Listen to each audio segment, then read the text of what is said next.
Praise the Lord. ഒരു ദിവസം കൂടി കർത്താവിൻ്റെ തിരുവചനം പറയാനുള്ള കൃപ അവിടുന്ന് ഒരുക്കി തന്നതിൽ ഈശോയോട് നന്ദി പറയുന്നു, സ്തുതിക്കുന്നു. എത്ര നന്ദി പറഞ്ഞാലും തീരില്ല. സകലതും അവിടുത്തെ ദാനം മാത്രമാണ്.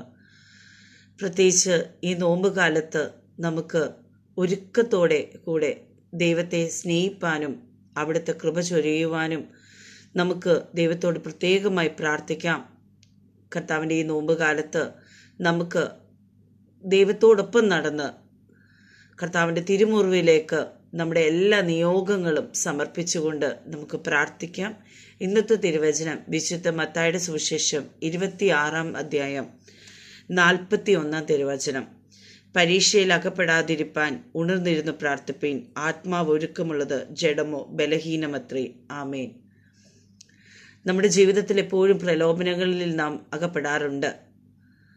ആ പരീക്ഷയിൽ അകപ്പെടാതിരിക്കണമെങ്കിൽ കർത്താവിനോട് എപ്പോഴും നമുക്ക് പ്രാർത്ഥിച്ചുകൊണ്ട് നടക്കാം. നമ്മുടെ ശരീരം എപ്പോഴും ബലഹീനമാണെന്ന് നമുക്ക് തന്നെ അറിയാം. അങ്ങനെ പ്രലോഭനത്തിലാകാതിരിക്കാൻ വേണ്ടി നമുക്ക് ദൈവത്തോടൊപ്പം തന്നെ നടക്കാം. ദൈവം നമ്മോട് കൂടെ ഉണ്ടെങ്കിൽ ഒരു പ്രലോഭനത്തിലും നാം അടിമപ്പെടുകയില്ല. നല്ലൊരു ദിവസം ആശംസിക്കുന്നു. എല്ലാ മഹത്വം ഈശോയ്ക്ക്. നന്ദി.